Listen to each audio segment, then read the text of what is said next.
Então, galera, vamos para a explicação da semana 3 do PET 6 de Educação Física do segundo ano do ensino médio. Antes de mais nada, se você ainda não é inscrito no canal, se inscreva, não deixe de curtir esse vídeo e compartilhar com seus amigos. Se você, por acaso, já é inscrito, ajude o nosso canal enviando esse vídeo, compartilhando esse vídeo com outras pessoas e curtindo, para que mais pessoas possam recebê-lo, ok? Nessa semana nós vamos estar falando sobre o xadrez, e aí temos aqui alguns pequenos trechos de texto que vai estar falando sobre o xadrez, sobre os possíveis surgimentos, né, de acordo com alguma sociedade que ali estava. Também trazer algumas ideias que está relacionado com o xadrez. Nós temos aqui um texto que fala, o título é Um Lance de Sorte, que aí traz uma visão filosófica e sociológica sobre o jogo de xadrez. As regras do xadrez evoluíram de acordo com as mudanças sociais das diversas épocas. Por isso deve-se falar um pouco da história do xadrez, né, diz o Marcelo, que no caso relaciona a um autor específico.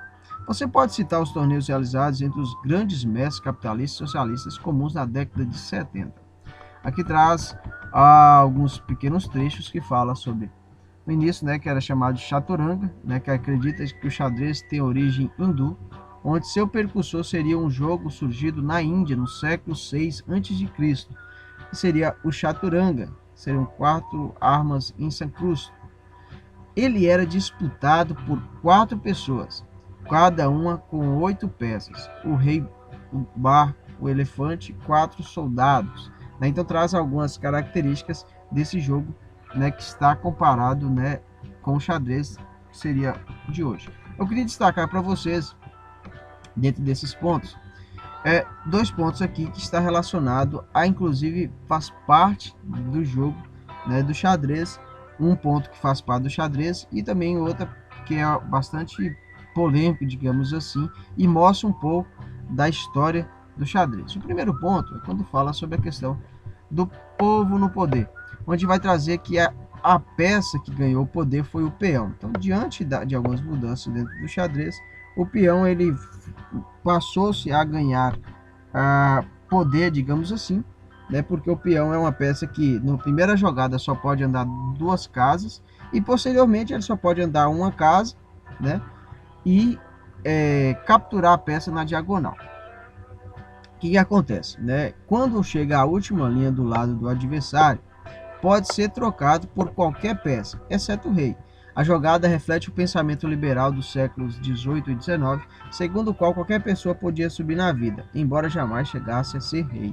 Então relaciona aqui o xadrez, dentro do xadrez, o peão, quando ele chega na última casa, né, do adversário, ele pode ser trocado por qualquer peça dentro do tabuleiro, menos o rei. No caso aí, normalmente quando a gente joga, nós jogamos o xadrez, as pessoas utilizam a rainha, né, como sendo uma peça mais forte, né? Mas aí traz esse pensamento que não pode ser trocado pelo rei, porque o rei, ele digamos, tem um pensamento, né, de que as pessoas pobres não podem conseguir alcançar a ascensão, a chegar a comandar dentro da sociedade.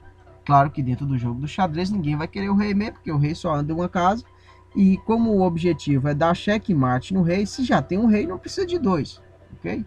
Não tem muita lógica, né? Quando você for pegar o rei, você vai ficar mais vulnerável, porque o rei é fraco, né? Ele é fraco e, querendo ou não, o adversário vai ter possibilidade de ganhar de você 2 vezes, né? Porque tendo 2 reis, então você tem 2 vezes mais possibilidade de dar checkmate.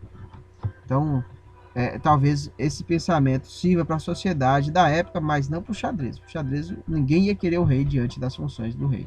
E nós temos também a questão do preconceito, né, onde as cores pretas e brancas demonstram a importante influência da sociedade racista e poderosa com relação à evolução e construção das regras do jogo. No sorteio, aquele que fica com as peças brancas é quem começa o jogo. Então, no jogo, quem está com as peças brancas depois do sorteio inicia a partida. E aí mostra também que a rainha branca não começa na casa preta. Então, rainha branca na casa branca, rainha preta na casa preta. Essa também é uma das lógicas, né, que eles podem estar colocando sobre a questão desse preconceito da época, e de fato, se a gente for analisar, vai estar presente isso mesmo, certo? mas são curiosidades que está relacionado com o jogo do xadrez. Mediante isso, nós temos algumas questões aqui, né, para poder estar realizando. Na primeira, o xadrez teve seu início com regras diferentes das dos dias atuais, mas com uma complexidade tão alta quanto de agora. Quais as peças utilizadas na origem do xadrez? Então, nós temos no texto falou sobre a chaturanga, que foi um jogo que foi anterior ao xadrez. Lá fala sobre essas peças, certo? Importante deixar claro que sobre o início, a origem do xadrez, vai trazer vários autores que vão trazer outras histórias, viu, galera? Não tem uma certa ou errada. São possibilidades, né, diante de cada lugar, certo? Então, só para deixar claro, essa foi uma história, né, um surgimento que o autor desse pet, né, representado pelo Estado, trouxe, mas temos outras histórias desse surgimento. No número 2, a última das regras se refere às cores pretas e brancas do xadrez, que correlaciona a uma situação latente, ou seja, muito presente em nossa sociedade atual, o racismo. Mas, como percebido, a sociedade influenciou diretamente nas regras, realizando mudanças reais no jogo, bem como na realidade social de sua era. Deu uma sugestão da alteração de regra referente às cores no xadrez, mas atenção, a mudança deve ser funcional. Então você vai procurar pensar qual uma alteração de regra que vai estar relacionado a essa questão do racismo, né? Aqui fala até como uma questão de mudança que aconteceu na sociedade, né? Diante do texto que nós lemos, você procurar falar sobre uma dessas mudanças que ocorreram. 3. Posicione no tabuleiro 2 bispos e 2 torres, indicando no tabuleiro suas possibilidades de movimentos com linhas e seta, não podendo elas estarem em situação de capturar de ambas as peças. Ou seja, você vai estar posicionando aqui no tabuleiro 2 bispos e 2 torres, sendo que ambas não podem estar em ataque. Digamos assim, se você coloca, por exemplo, o bispo aqui, a gente sabe que o bispo anda na diagonal. Então, nessa posição, que é a posição D5, o bispo pode andar nessa diagonal. Ele percebe que é um bispo na casa branca, né? Tem um bispo também na casa preta. Então, vamos supor que joga aqui. E aí, no caso, o outro bispo você poderia colocar logo abaixo, né? Aqui, por exemplo.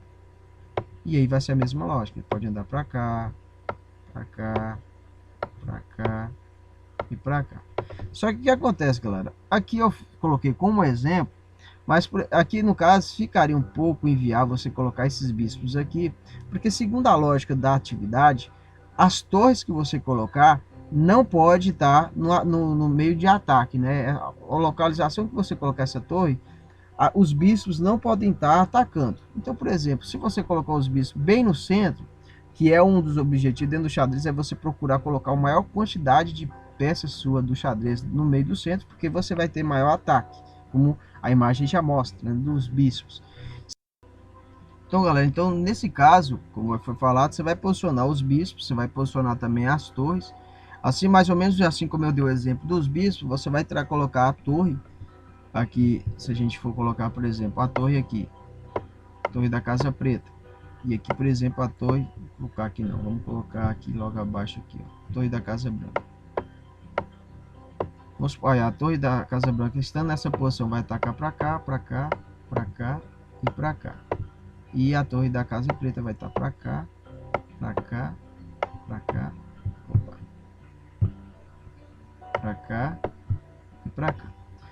Então, diante dessa atividade, você vai procurar colocar o torre e bispo em posições que elas não vão estar se atacando. Então, por exemplo, você não pode colocar o bispo em nenhuma dessas localizações aqui que a torre está atacando.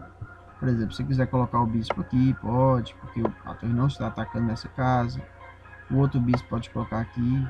Tá? É um exemplo que eu estou trazendo para vocês, para que você pode estar relacionado. Eu já falei no primeiro momento a movimentação dos bispos só para te ajudar. Se, por exemplo, se os bispos estivessem aqui agora, né, como no primeiro momento eu mostrei para vocês, não poderia, por quê? Porque no caso o bispo da casa preta estaria aqui e a torre estaria atacando, então não poderia, ok? E também, se fosse o caso, a torre não poderia estar aqui, porque o bispo estaria atacando aqui também, Essa lógica que você deve avaliar. Nós vamos dar sequência. No número 4 aqui vem falar que o xadrez é um jogo dinâmico e conhecido pelos estudantes como exercício teórico, mas a verdade é que seu conhecimento deve ser extremamente prático. Como isso acontece? Na verdade, galera, se a gente for analisar, claro, é importante de fato um jogo dinâmico, né? Se a gente for pensar um exercício teórico, porque você vai estar trabalhando com o seu raciocínio. Mas é importante também que você tenha um conhecimento dessa movimentação das peças. Por quê? Porque você vai observar a posição das suas peças e também das peças do seu adversário.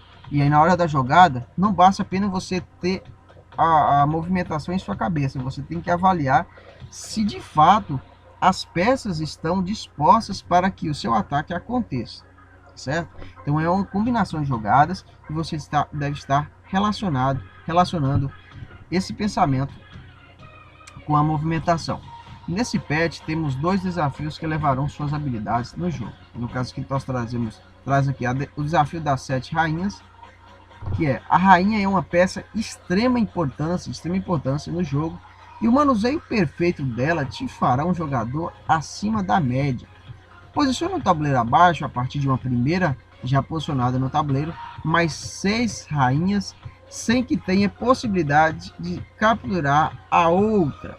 Então percebe que você aqui já tem a primeira rainha já foi colocada, né? Está aqui. Você vai estar posicionando agora mais 6 rainhas, da qual não vai poder capturar. Então o posicionamento, vamos supor que você vai colocar outra rainha aqui, tá? Você vai colocar outra rainha aqui. Se a gente for analisar, ela não está sendo atacada pela rainha que aí está. Percebe que essa primeira rainha está na casa D5 e essa segunda rainha está na casa B2. Então, nessa posição aqui, ela não é atacada. Você deve colocar as outras 5 rainhas em casas que não vão ser atacadas, não vão ser capturadas pelas demais. Ok? Então, vamos lá para a próxima. Nosso desafio, que é o desafio do cavalo, né? Onde vai falar que o cavalo é essencial em qualquer estratégia de um bom jogador de xadrez. Nesse exercício, elevaremos nossa habilidade, né, pensando essa peça. Você deve caminhar com o cavalo pelo tabuleiro seguindo as seguintes regras. Enumere de forma crescente cada casa que seu cavalo passar, dando sequência ao caminho já iniciado. Não poderá repetir uma casa já visitada pelo cavalo. Seu cavalo deve andar seguindo as regras de movimento da peça de xadrez, ou seja, andar em L. O desafio estará completo quando seu cavalo passar pelo máximo de casas que você conseguir, respeitando as regras, que é a questão de andar em L. Lembre-se que são 64 casas, então busque o seu limite. Bom jogo. Aqui no caso, você percebe que você vai dar sequência, por exemplo, o cavalo iniciou aqui na casa A8, e aí utilizando em L, ele veio aqui para a casa B6, tá? Posicionou aqui, e depois ele já fez a jogada, ele já andou mais 3 casas, fazendo o movimento de L. Se a gente for analisar aqui, esse aqui é um L, na casa D5, depois ele movimentou para a casa E3, né? Então o que acontece? Você vai procurar movimentar o cavalo em L, né, para todas as casas que você conseguir, que você não passou. Por exemplo, essas casas que você já passou aqui, você não poderá mais movimentar. Aqui no caso a gente poderia, por exemplo, ela estando aqui, você poderia andar o cavalo de novo para cá, ó. Saiu daqui e foi para cá, por exemplo, né? Então você continuaria essa numeração, daqui você poderia ir para cá e assim sucessivamente.